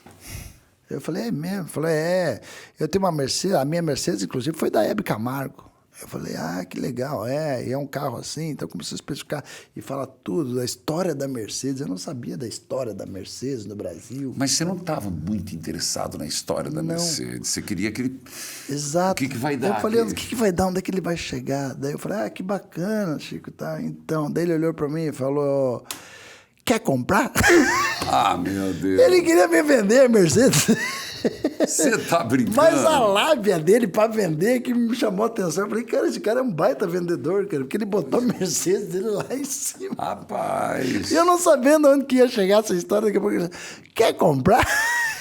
Ele queria me vender a Mercedes. Certo, ele achou que por eu ter o festival, esse cara deve ser rico, vai ter dinheiro. Exatamente, eu ia falar, ele pode não ter descoberto, mas ele achou que você era um milionário. Que legal, cara, gostei. História doida essa. Doido. Mas é uma história para levar para vida. Né? Com o Chico Anísio, né? E quando eu voltei pro camarim, todo mundo dizia, o que o seu Chico queria com você, né? Pô, só chamou você, por que não chamou nós também? Deixa eu ter um cafezinho para nós, por favor. Eu quero também, obrigado. Isso. Aqui a gente assume, toma cafezinho, faz bem. Claro. Você gosta de café? Eu adoro café. Sou cafeólatra, existe essa palavra? Não sei. Geralmente os teus shows duram quanto tempo? 1h20, 1h30, que eu acho que é o tempo que você não... 1h30 já começa a cansar um pouco a plateia. Certo. 1h15 é o ideal para ficar um gostinho de quero mais. Como é que você mede na risada ou você tem outros elementos para medir o grau de satisfação de participação? Eu meço na risada, na receptividade, né? Em como que a plateia está conectada comigo. Existe uma coisa que é tocar a plateia, né? Você, com a música, você tem isso também. Sim, você com a palestra também, né? Com a palestra também. Você sabe quando você tocou a plateia. E a tua palestra, principalmente, eu acho, que você toca as pessoas, né? Você, com as suas palavras, você toca elas para o que é a intenção da tua palestra. O meu show, que é o riso, eu preciso envolver elas na situação, né? Então tem uma história e tal, e quando eu vejo que elas embarcam na minha história, que elas estão comigo, né? Quando a pessoa está muito desatenta e tal, eu acho que isso deve Nunca aconteceu de alguém começar... isso já. Não, mas daí Você tem reação? Ou quando a pessoa não está rindo, que dá a impressão que ela vai convencer todo mundo que não é engraçado mesmo. Você tem preocupado? Eu tenho, porque meu olho começa a ir só para aquela pessoa. Então, né? Não é verdade? Quando eu estou pregando também, eu vejo uma pessoa, eu falo... Você vai entrar, você vai prestar atenção. E eu fico olhando, porque na oratória a gente é educado, você olha todo mundo por cima, né? Aham. Mas aí quando você quer atingir uma pessoa, você olha para o olho. Fixa no olho para fisgá-la. Às vezes, quando a pessoa está conversando demais, aquela conversa paralela, Certo. que o professor não gosta na aula, aí às vezes eu converso com ela, falo, ô, você aí, tal. Ah, entendi. Pra ver se ela se liga. Você já pegou alguém que não gostou da Tem tua uma que piada? você pode usar, que eu criei e funciona muito. Vamos lá. Quando tá muito barulhento o lugar, Tá. você fala assim, pessoal, vocês estão me ouvindo bem? Aí o cara vai falar, tô. Não, porque eu tô ouvindo vocês bem daqui. Olha aí, cara. Aí, ó. Gostou? Você vai ouvir isso Estão no me ouvindo sermão. bem? Não, porque eu tô ouvindo vocês bem daqui. Gostei. Eu tenho uns que ficam conversando. Lógico, você tem que quebrar eles. Eu tinha uma banda, Uau. um ministério que tocava, Aham, que eles iam na missa. Tocavam para mim. certo. E Na hora eles ficavam falando? Não, na hora do sermão eles saíam. Rapaz, não é, Suzy? Rapaz, eu fiquei doido. Eu falei, ó, vocês vão tudo embora. Se a banda não fica escutando meu sermão, quem vai ficar? É mesmo, né? Eu tinha pensado nisso. Que Cara. Eles desincentivam o Não é auditório. Exato. Viu? Mas você já pegou alguém, você já fez uma brincadeira E agora o sermão nós já sabemos. Você já pegou alguém que não gostou e deu B.O.? Ah, sim. Tem alguma história nesse sentido? Assim, B.O. Não precisa ser um B.O., mas um Quando mal-estar. levanta e vai, eu nem ligo. O problema é quando levanta e vem. Mas já teve gente que levantou e vai? Já aconteceu. Aconteceu. Mas daí, às vezes, você nem sabe qual é o motivo. Não é o motivo, né? Às vezes a mulher ligou, o cara tem que buscar a filha. Aí não vale nem a Eu parei pena. de me preocupar com isso, porque antes eu me preocupava. Uma vez um cara levantou e saiu, e eu tava falando de religião. Eu falei, será que esse cara ficou ofendido? Caramba, será que... Puxa... E depois, ele no final do show veio me elogiar. Eu falei, caramba, você não levantou? Ele falou, não, fui no banheiro. Só... O duro que incomoda, não incomoda. E eu achando que por causa do que eu tava falando, que ele se ofendeu e levantou. E foi. Às vezes é um excesso nosso de preocupação. É. Incomoda quando alguém levanta e vai. Posso falar a piada? Pode. Eu conheci um padre que era tão viciado em pôquer que ele distribuía a hóstia assim, já, ó. Essa pode. Essa É pode. boa, né? Boa, gostei. Ô, Diogo, nesse contexto, como que se foi fazer um show no Japão? Porque lá você já fez um show lá. Sim, foi a primeira coisa que me perguntaram, o que você vai fazer no Japão? Exatamente. Você domina o japonês? Eu falei, depende do tamanho. Mas Se for lutador de sumô, eu passo batida. eu fui fazer o show no Japão. Aliás, eu não sabia que eu era famoso no Japão. Foi lá que eu descobri que eu era famoso. Ah, é? Eu cheguei lá e no hotel o cara falou, daí, Diogo. Daí eu fui no aeroporto, já falaram, daí, Diogo. Onde é que eu ia? Todo mundo, daí, Diogo. Depois eu entendi, daí, Jobo, quer dizer tudo bem em japonês. Mas lá tem uma comunidade gigante de brasileiros. Boa. Tem muito brasileiro do Japão. Tem uma cidade chamada Hamamatsu, que nós colocamos 1.500 pessoas no Hama Hall, que é o melhor teatro lá, o gigante. Eles têm uma tecnologia de teatro que no Brasil não tem ainda. Isso eu tô falando de 2008, que foi a primeira vez que eu fui. Sabe o que eles têm? Olha que incrível que eles têm no Japão. Lá ninguém tem babá, essas coisas, né? Então, quando você vai no teatro, eles têm um espaço kids para criança no próprio teatro que é totalmente acústico. Então, as crianças podem espernear e chorar, que tem um monitor que fica ali cuidando. E as crianças podem chorar, espernear ali, que ali é um lugar que não vai atrapalhar a peça. Que é um problema quando uma criança... Com certeza. Isso já deve ter acontecido na tua palestra, todo né? lugar. Você está concentrado no teu texto. Você tem que dar o teu texto ali na palestra. Começa uma criança a chorar, desconcentra. Com certeza. Às vezes nem é culpa da mãe que não tinha com quem deixar. Ou deixam a criança livre. Não, aí E ela vai pra lá e pra cá. Não, mas daí dá vontade de bater nessa mãe. É. Desculpa, cara. Eu não bato, criança eu no só olho palco. assim e falo, essa criança não tem mãe, não tem pai.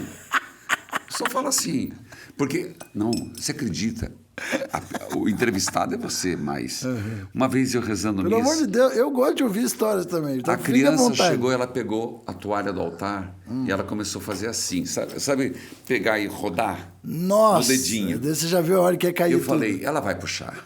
Não, ela não vai puxar. E eu pregando. De repente, ela... Tchum! E a mãe veio, rapaz do céu, aquilo me subiu, o sangue de italiano subiu e desceu, e subiu e desceu. Eu falei, louvado seja Deus, e vamos, não falei nada. Eu louvo a Deus por essa presença de espírito que eu tive. Porque em tempos idos eu tinha berrado. Mas voltemos ali. Isso ia viralizar. Ia viralizar. Graças a Deus que eu não tive. Na época não tinha tanto celular. Na época não tinha. Mas acontece. Tá, mas e aí, voltamos ao Japão. Você chegou, 1000 e poucas pessoas e o pessoal interagiu bem. Muito, né? Porque daí é brasileiro que ainda tem uma coisa a nosso favor, né? São brasileiros que consomem a gente pela internet, mas não tem toda hora um artista lá para eles verem, que nem tem aqui em São Paulo, até em Curitiba, uma cena forte da comédia. Então, assim, para mim foi uma honra ir para lá, foi muito legal. Depois eu voltei em 2014 ou 2012, e esse ano quase que eu fui de volta. Entendi. Não fui por causa que em cima da hora não saiu o visto, e o visto de para você trabalhar, sabe? Entendi. Porque é muito arriscado fazer um show sem o visto de trabalho. Aí eu me recusei de ir, sabe? Tipo, basta turista, alguém denunciar que eu vou preso, né? Eu falei, não vou. Eu tenho visto ou eu vou bonitinho ou eu não vou. Porque nas outras vezes eu fui tudo certinho. A história do Risorama, como é que surgiu e hoje que teve uma proporção grande, saiu de Curitiba, não é mais algo daqui. Exato. Como é que foi isso? Está itinerando, faz 5 anos já que a gente viaja 10 capitais. Tá muito legal a aceitação. Ele é o festival mais tradicional de comédia do Brasil. Ele reúne muitos estilos, muitos gêneros de comédia, assim. Tem a comédia sketch, né? Que os melhores do mundo fazem muito lá de Brasília. Tem a comédia... O Zico Lamour é um imitador, por exemplo. Né? Ele teve aqui, Ele participou, maravilhoso. Eu acho ele o melhor do Brasil. Para fazer voz, um dos melhores. Eu fiquei impressionado. Ele tá entre os melhores do Brasil de timbre de voz. Ele chega... Não, e ele tem um trejeito, ele fala, ele dramatiza, rapaz. Não, eu muito do começo da minha carreira foi imitando o Greca, né? O povo de Curitiba. Quando o Zico chegou fazendo o Greca, eu falei, pô, eu desisto, cara. A imitação dele é tão perfeita que eu não consigo nem chegar. Mas ele falou, Diogo, mas eu peguei uma coisa de você. Daí eu falei, o quê? O jeito da linguinha. Ah, entendi. Eu falei, pô, fico até honrado de você ter pego uma coisa. Ele falou, tem um negócio que eu aprendi com você do Greca. É porque eu comecei antes. Mas, o que acontece? O Risorama. O Risorama, ele reúne esses estilos. Então, tem personagem, tem improviso, tem sketch de humor, tem imitação e tem o stand-up, que é isso, né? Que é observações de cara limpa, falando sobre o dia a dia. O dia que eu fui no dentista, né? Continua. O dia que eu fui no dentista, o dentista usa aquela máscara, né? E o dentista, ele enche a tua boca com algodão. E aí que ele faz as perguntas. E eu acho que a máscara do dentista é para ele não rir da tua cara. É verdade. Não é verdade? Gostei. Acontece mesmo. Ou você tá lá anestesiado e tá com aquela coisa na boca assim, e ele pergunta... ele fala com você e você... Diogo Portugal, e o dia que você foi na igreja? Eu fiz a primeira comunhão no Colégio Anjo da Guarda, aqui em Curitiba. Minha família é católica. A minha mãe é de Anitápolis, Santa Catarina. Ela é protestante. Então, eu vivi sempre essas duas culturas, né? Minha mãe acabou sendo católica por causa do meu pai. Nós frequentávamos a igreja São Vicente de Paula, aqui nas Mercedes.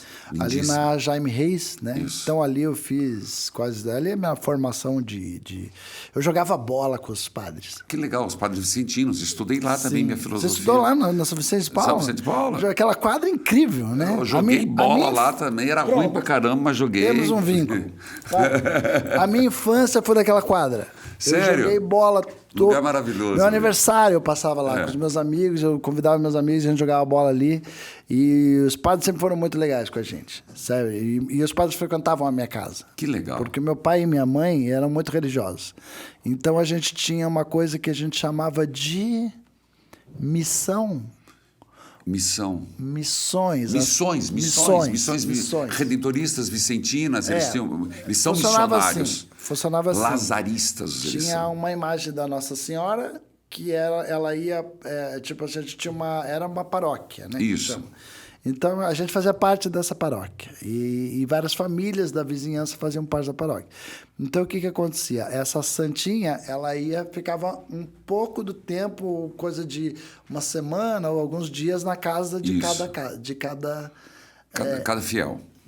Exatamente. E eu contava piada para os padres.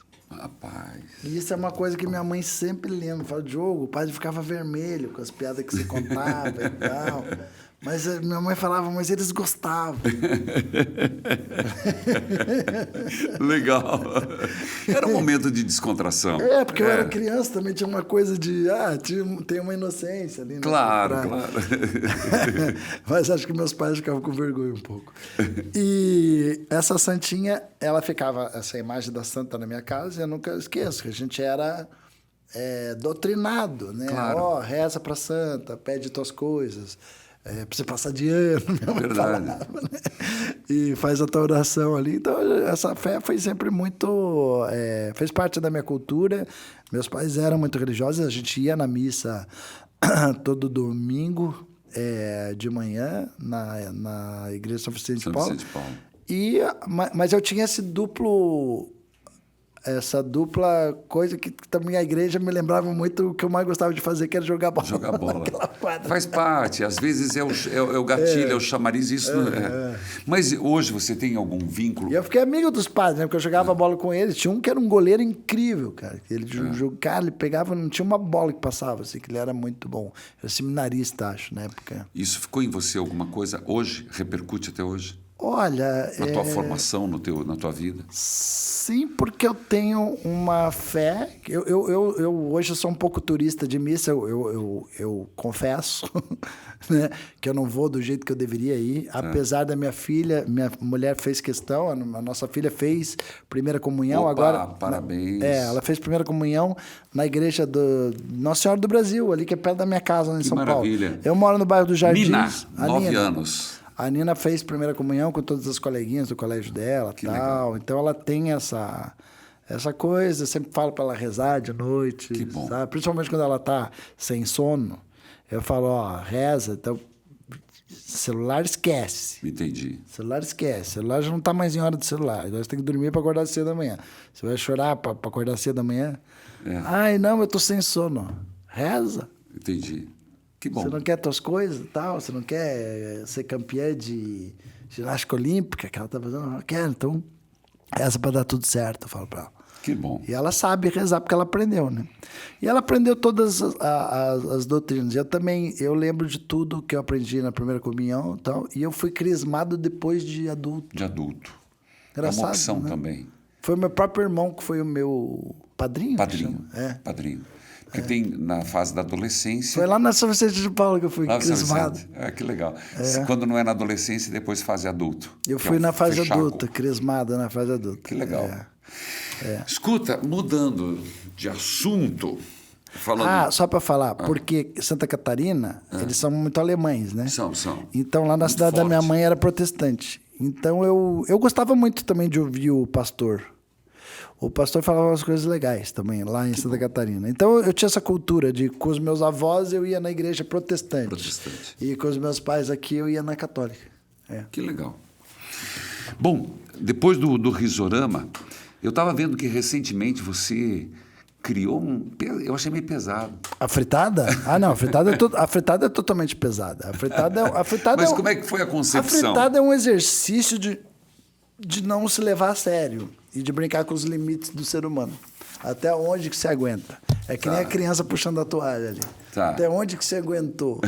É quase isso. Então, a fritada, ela é uma luta de MMA. Entendi. O que é a luta do MMA? Os caras se espancam ali no ringue, mas depois eles se abraçam. Entendi. Não tem isso? Tem. É muito parecido. A fritada é uma brincadeira que é muito comum nos Estados Unidos, é chamado de roast, e grandes celebridades topam ser fritadas nos Estados Unidos. Eu estou falando da Pamela Anderson, o Donald Trump foi fritado, o Hugh Hefner da revista Playboy foi fritado, aquele ator da Jornada nas Estrelas, agora esqueci, Gente, acho ele incrível, me deu branco agora, desculpa. Mas o vocalista do Kiss. Grandes celebridades topam ser fritadas. E às vezes é mais legal quando eles estão num momento polêmico da carreira. Entendi. Como foi o caso do ator do Two and a Half Men, esqueci agora. Charlie Harper é o nome do personagem, né? É o Charlie Sheen. Charlie Sheen foi fritado num momento que estava dando muita polêmica e o Justin Bieber também topou ser fritado quando a mídia estava falando muito mal dele. Então é quase como meia-culpa, assim, tá bom, vocês querem falar mal de mim, então vamos falar em forma de piada, tal. É quase que isso. O Danilo Gentili, quando o programa completou não sei quantos anos, nós fizemos uma fritada surpresa para ele. Ele não sabia, a gente apareceu lá e eu, Igor Guimarães... O Igor é incrível também, cara. É um comediante muito legal. E esse é o espírito da fritada? A fritada... Porque o fritado, ele tem direito de resposta. Ah, ele tem direito? Sim. Esse é o momento. A ideia da fritada não é só humilhar alguém. Tá. É a pessoa que foi humilhada depois dar o troco. E é a hora mais esperada. Quando todo mundo... No caso do Naldo, do cantor, agora ele optou por, em vez de fazer piada, em cantar. Entendi. E cantar sobre o tema que era mentira, que estava pegando e tal. Então, foi muito legal a do Naldo também por causa disso. Mas... Teve um outro que pediu direito de resposta? Todos têm direito de resposta. E é o momento mais legal. Por exemplo, a Antônia Fontinelli... É incrível a fritada dela, porque ela acaba com a gente. E ela, claro... Algumas piadas a gente tem uma equipe de redator que ajuda também. Mas ela também criou muita coisa. E ela, por ser atriz e por, tipo assim, pô, o que vocês estão falando de mim? Vocês são todos comediantes insignificantes. Eu sou a Antônia Fontinelli. E ela arrebentou com a gente. Entendi. Então é incrível ver a resposta dela pra gente. Que legal. Que ela pega e bota a gente no nosso lugar, assim. E aí, essa é a ideia da fritada. É o fritado ser o herói. Não... Mas tem... Claro... Tem muita gente que discorda, que a fritada é polêmica. Ela é polêmica justamente Qual por que ser... deu a maior polêmica nas tuas? Eu vi que eu tenho uma lista. A do Craque Neto foi pesada, do Craque Neto, né? Porque envolve futebol, aí envolve torcidas, né? O torcedor é emoção, né? Você brinca com o bril do palmeirense, do corintiano. Isso aí mexe com o Palmeiras, é mexer com fogo. Você mexe com fogo, né? Exato. E ele é corintiano, e daí tinha o Thiago Ventura, que é esse comediante que é palmeirense roxo. Ele falava umas coisas de corintiano. Teve até uma piada que o Thiago pediu para eu tirar. Eu falei, Diogo, tira essa piada, porque senão eu vou apanhar na rua. E eu tirei, e eu fiz bem de tirar mesmo. Então tem isso. Bom, tem um outro quadro no teu YouTube que é Fake Live. A Fake Live é muito divertido porque o nome já fala, é fake. Então não é verdade, não leva a sério uma coisa que não é verdade. É uma Fake Live. Mas mesmo assim me gerou um processo. Gerou? Do Dória. O Dória não gostou. Mas o Dória é muito vaidoso, né? Porque tá na cara que é uma comédia que eu fiz ali. E aí ele levou pra segunda instância, cara. E eu ali, gente, mas é só uma piada e tal. Eu mesmo não tenho nada contra ele. Assim, até acho ele bom gestor e tal. Na época ele, inclusive, estava fazendo uma coisa legal. E eu fiz a piada. E aquilo... pegou no ego dele, e aí... Só que assim, uma coisa, outra coisa, outra coisa. Se você quer surfar na onda de processar humorista, então vai até o fim na tua onda. Ele começou a ir nos podcasts dos meus amigos. Entendi. Você foi lá no Vilela, eu assisti, foi incrível a tua entrevista lá. Obrigado. No Inteligência Limitada. E ele foi na Inteligência Limitada. Óbvio que os meus amigos, Vilela começou comigo aqui em Curitiba. Óbvio que ele falou, por que você está processando o Diogo Portugal? Às vezes eu nem sei, meus advogados processam. Tá? Não, porque o Diogo mandou uma mensagem aqui agora. Entendi. Ele quer explicar para você a piada. Aí o Vilela falou, não, aquela piada... Tinha uma piada que realmente eu estava sendo processado e estava errado. Falava que eu falava uma coisa e eu falava outra. Eu falei, não, mas eu estou falando outra coisa. O Diogo está falando que eu queria... então vou mandar tirar. Ele falou... E tirou? Óbvio, né? Falou no ar. Aí se ele não tira, ele é mentiroso, né? Mas aí eu fui salvo pelos meus amigos. E o Vilela fala até hoje, eu sou melhor que teu advogado. Eu falei, realmente, Vilela, eu não aguentava mais pagar custas de processo. Já. Mas não tenho nada contra ele, pessoal, nada. Era só uma piada. Eu fiz com todo mundo. Eu fiz com o Bolsonaro, eu fiz com o Lula, e eles não me processaram. Agora, eu fiz com muita gente. Até com o pastor Valdomiro. Eu vi, você fez com o outro lá, o outro pastor, Malafaia. O Malafaia, você fez também. exato. Bom, e só para entender, hoje, você acha que em nome da piada vale qualquer princípio ético? Não. Não acho que é assim. Eu sei que eu exagerei um pouco. Né? Não acho que é assim, mas acho que é possível se fazer piada com qualquer assunto. Tá. Dependendo do exagero e da forma com que você coloca. Por exemplo, eu tenho um amigo que é daqui, começou comigo aqui em Curitiba, e hoje ele é um dos grandes nomes polêmicos da comédia, que é o Léo Lins. Tá. O Léo Lins é o seguinte... O teor da piada dele é pesado. Mas ele é a pessoa mais doce do mundo. E ele não é capaz de fazer nada mal para ninguém. Ele é uma pessoa boa. Mas a piada dele é pesada. Entendi. Só que existe uma inversão de valores, porque tem muita gente que não é boa e que julga ele. Entendeu? Entendi. Sendo que a pessoa... Eu acho que é um dos amigos mais disciplinados que eu conheço. Ele é CDF, ele estuda pra caramba, ele cria piada pra caramba, ele trabalha pra caramba, ele não bebe, ele é professor de educação física, ele é todo centrado no que ele faz. Só que a piada dele é matemática, é difícil de chegar onde ele chega, ele é cerebral.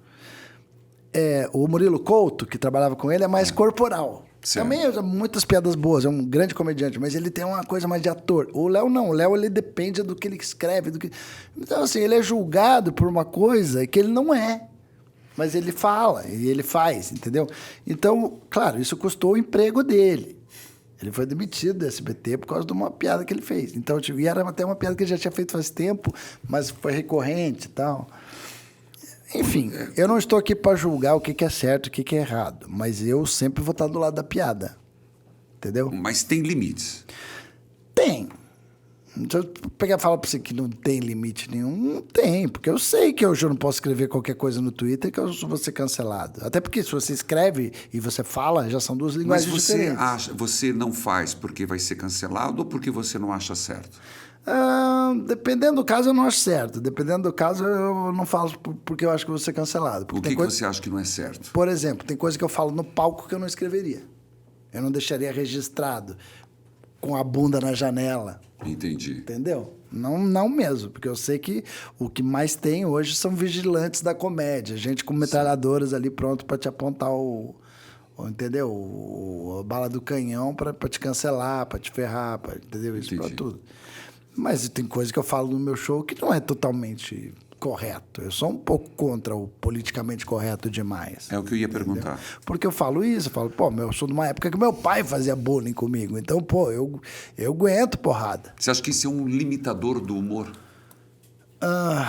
Eu acho que está ficando um funil cada vez mais difícil e comediantes podem virar peças de museu. O Danilo Gentili deu um chega pra lá, ele deu um empurrão. Ele fez uma piada que eu achei muito legal esses dias. Ele falou assim, esse negócio de inteligência... Hoje se fala muito de chat GPT, GTB... Como? Chat GPT, que é inteligência artificial. Sim. Né? E hoje em dia você coloca lá música, você coloca a voz do Michael Jackson numa música atual. Tá. Aí você coloca a voz, né? Aí o Danilo fez uma piada que eu gostei muito esses dias, que ele falou assim, mas isso daí nunca vai dar certo para comediante. Porque comediante tem que ser pessoa de carne e osso, porque você nunca vai poder processar um computador. Que é isso que as pessoas querem, elas querem processar a gente. Toca o sino, sacristão. Verdade. Você passou por alguma situação engraçada, inusitada? Geralmente a gente faz uma chamada anedota sem pimenta. É o nosso quadro, que é uma piada sem necessariamente ter questão sexual. Mas hoje, a gente já falou muita piada aqui. Você, Diogo Portugal, passou por uma situação engraçada na vida? Sim, tem uma coisa que aconteceu comigo aqui em Curitiba, faz pouco tempo, que tem um pouco a ver com eu ser distraído também, né? Tá. A minha mulher que agenda meu show, né? Aí tem um lugar aqui em Curitiba que chama Espaço Torres. Certo. E o evento era no Espaço Torres. Aí eu cheguei lá, nesse espaço, E tava tudo errado, padre. Sabe quando você sabe que você vai se dar mal? Eu falei, puta, o palco tá longe das pessoas, a luz tá tudo errado. Puxa vida. Já passei por isso. Tinha uns enfeites na mesa. Tinha uns enfeites na mesa que a pessoa aqui não me enxergava. Enorme. Ah, meu Deus do céu. Não me enxergava no palco. Eu falei, caramba, tal. Daí eu fui pedindo para tirar as coisas que estavam me atrapalhando. Porque eu sabia que quem contratou ia ter um show horrível, né? Eu falei, pô, não dá para tirar isso, tirar aquilo. Não, mas coloca as mesas perto do palco. Não, mas aqui é pista de dança. Eu falei, mas dane-se, quem tá contratando depois vai dizer que a culpa é do humorista. Faz certeza. O que eu tô falando.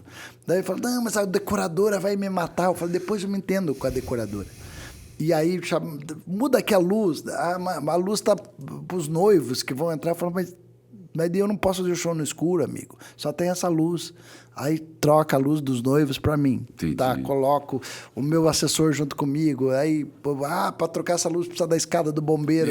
Chama o bombeiro, falo com o bombeiro. Falei, tal, troquei tudo, tirei a decoradora.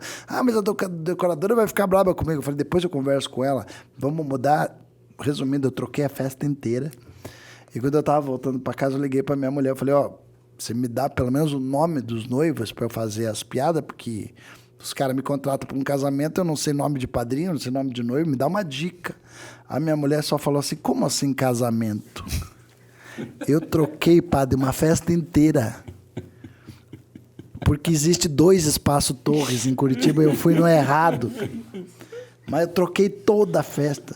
E o baterista da banda, como sabia quem eu era, ele foi acreditando em mim, sabe? Ele, não, eu jogo Portugal, deixa aí e tal.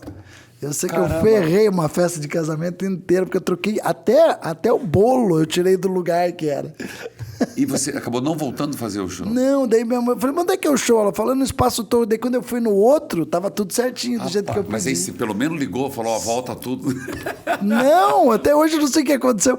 Eu tava muito em cima da hora. Era o tempo de eu tomar banho e ir pra festa. Rapaz do céu. Aí, eu não sei se é engraçado, é trágico o negócio desse. Alguém deve me odiar muito. Noivos... Admitiu aqui, foi ele que estragou a festa, a pontuação da luz, o bolo, a entrada oficial, as cornetas, Aí, foi Diogo Portugal. Mas tudo, eu mandei tirar os enfeites da mesa. Eu falei, isso aqui não tá funcionando. Legal. Aí, toca o sino, sacristão. A história engraçada. Bom, existe plateia mal-humorada? Existe. Existe plateia talentosa e plateia que não tem talento. Não, me ensina, vai. Quero saber. Tem plateia que vocês não tá afim, entendeu? Mas foi fazer o que lá? Pois é. Então, o que é talentosa? Vamos começar pelo talentosa. A plateia talentosa é a plateia que tá ali contigo, entendeu? Que foi para se divertir, que não foi para ficar julgando a tua piada. Que se entrega. Para ficar, mas eu faria melhor. Ou, não gostei disso. Né? Piada que se entrega, que tá de bem com a vida, sabe? Essa é a plateia melhor. E mal-humorada? Existe, essa plateia tá difícil. Existe. A gente pega muito ali. A gente tem 2 sessões toda quinta-feira no bar lá do Danilo, em São Paulo. A gente faz a sessão das 19h30, a sessão das 21h30. Às vezes a das 19h30 tá incrível e a outra não. E às vezes é o contrário. E às vezes a gente não sabe dizer o que mudou. Porque a gente fez o mesmo trabalho, a mesma entrega, a mesma energia, o mesmo tudo, mas a plateia respondeu de um jeito diferente. Mas isso acontece também contigo. É muito variável, né? Tem tudo a levar em consideração. Alguém te intimidaria estando presente? Acho que não. Não? Não. Você já se sentiu intimidado com a presença de alguém? Às vezes, por exemplo, quando eu faço uma piada política, eu costumo fazer com os 2 lados sempre. Eu não fico militando, eu não sou militante. Eu não sou um militante da comédia. Embora hoje o que mais tem é comediante militante. Com certeza. E aí, quando mas eu também zoo pra caramba. Eu sempre zoei. Mas essa é uma característica minha muito antes de surgir Bolsonaro. Entendeu? E eu sempre zoei. E aí eu dou uma zoada e às vezes alguém reclama. Ou fica, aí dá aquela tretinha na plateia. Entendi. Às vezes é até legal isso. Você acha? Às vezes mesmo é bom. Mas é ruim quando... Na polarização que nós estamos? Na polarização começou a ficar um pouco complicado. Por exemplo, no Risorama eu costumava evitar. Entendi. Porque o Risorama tem patrocinadores envolvidos. Entendi. Então daí não é legal. Mas no meu show, eu me sinto uma vontade de falar de qualquer assunto, mas porque às vezes eu não estou falando daquele político, eu tô falando de um fato que ocorreu. Entendi. Pô, aconteceu isso. O cara tá querendo taxar o site chinês. Peraí, como assim? Aí eu falo disso. O que você falaria? Não, falei, por exemplo, na época tinha acontecido uma coincidência. Por exemplo, o presidente tinha comprado móveis caros pro palácio, né? Eu falei, pô, mas por que esses móveis estão tão caros? Também foi taxar o site chinês. Podia ter pagado mais barato. Tá certo. Boa. Boa. Qual um assunto que você gosta? Que o Diogo Portugal gosta de mexer, brincar? Ah, eu gosto. No teu show? Eu gosto dessa coisa de interação, Tá. de improviso. E eu gosto muito também de falar sobre situações que alguém já se identificou, né? Eu tenho um texto sobre chá revelação. Certo. Eu tenho um texto sobre cachorro. Qual que você poderia dar uma palhinha aqui para nós? Do cachorro. Então vai. Eu falo, pô, minha cachorra, eu acho que ela não me respeita, sabe? Porque eu não sei como que é o cachorro de vocês, mas a minha eu olho pra ela e falo Bebel, que é o nome dela. Né? Eu falo, xixi no tapetinho!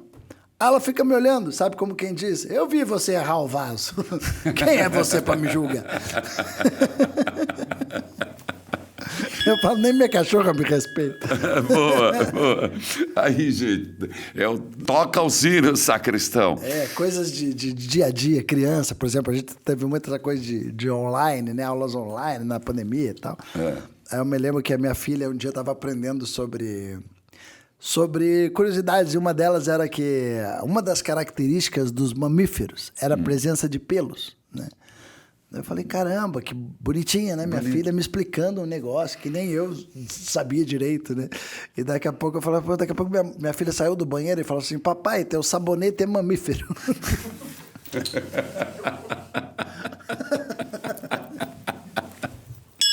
Aí eu falei, você é minha filha. Toca eu não preciso nem fazer DNA.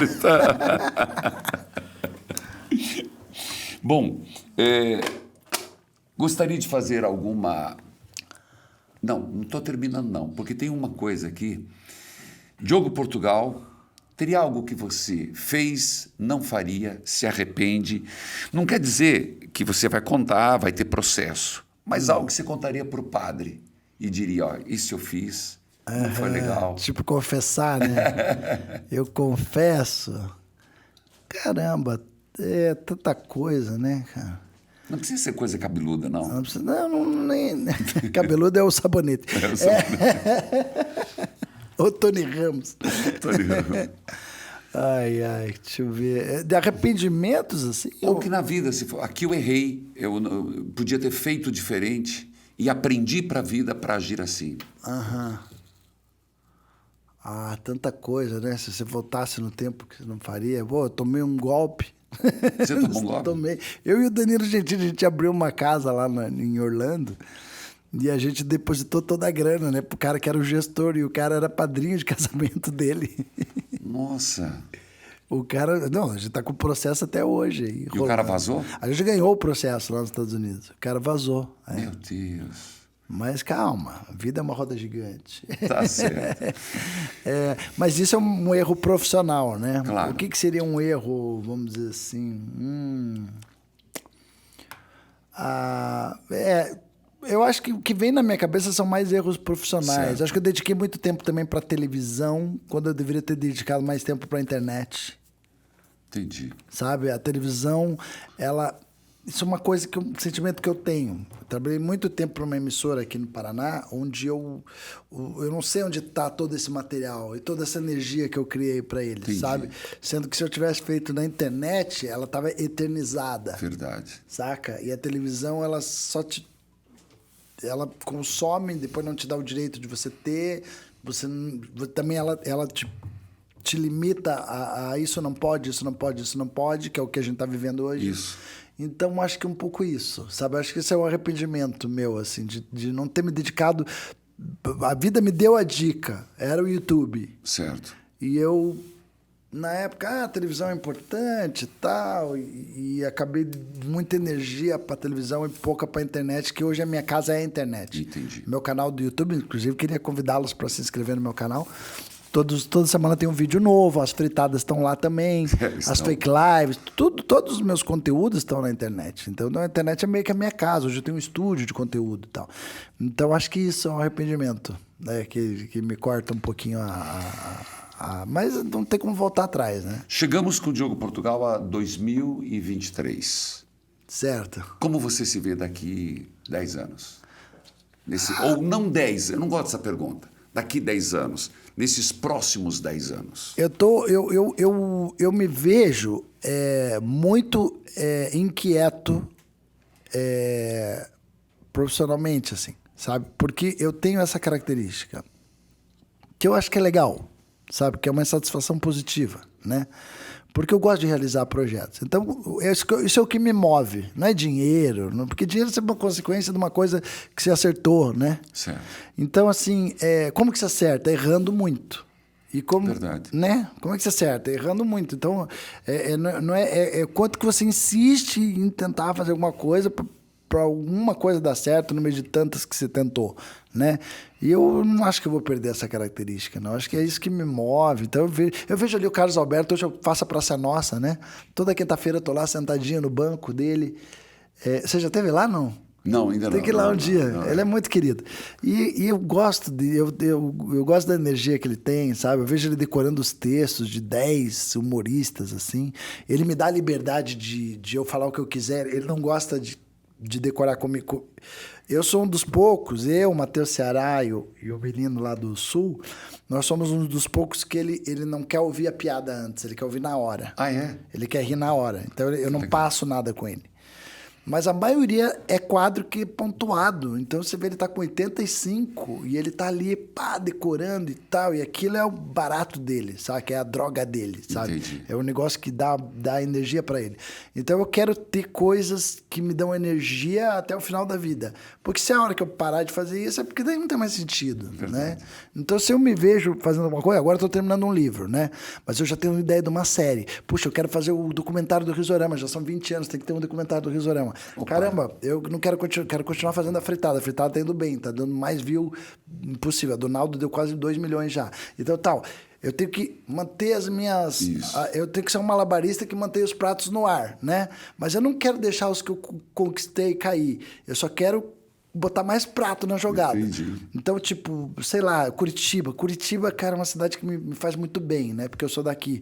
Eu quero ainda ter alguma coisa em Curitiba. Não sei o quê. Mas eu quero ter alguma coisa aqui que me traga para Curitiba, uma razão para eu vir mais para cá. Minha família é aqui, eu tenho um sítio em Colombo, saca? Eu tenho coisas aqui, meus amigos estão aqui, minhas raízes estão aqui, então eu não posso abandonar a minha cidade. Às vezes eu falo, caramba, eu estou deixando Curitiba para trás, não posso deixar, é minha raiz. Então eu acho que é isso que eu me vejo. Eu me vejo ainda excitado mentalmente para mais uma insatisfação positiva. Não que o cara quer abraçar o mundo. Entendi. Mas que coisas que me deem prazer profissional e também de realização, assim, saca? Maravilha. Acho que é isso. Gente, olha, eu tenho certeza que você gostou, eu tenho certeza que você amou. Mas eu quero redes sociais. Facebook, Diogo Portugal Oficial. Você está vendo aí, GC. Instagram, Diogo Portugal. YouTube, Diogo Portugal Oficial. Site, www.diogoportugal.com.br. Tá tudo ali. Isso, tem agenda. E todo sábado em São Paulo, diga lá. Eu tô em cartaz faz 3 anos já. E olha, tem esgotado todo sábado, eu estou muito feliz. É uma casa chamada Comedy Sampa Club. Às quintas, eu, Danilo Gentili e Oscar Filho, stand-up raiz. Tá. E daí os shows pelas cidades e tal, né? Faço aí Paraná, vou para Fortaleza, vou para outros lugares. Isso aí. E irei para o Canadá agora em julho, que vai ser uma coisa diferente. E não esqueça o vinho. O vinho! O vinho. Nunca fomos sem graça, você que bebeu pouco vinho. Legal.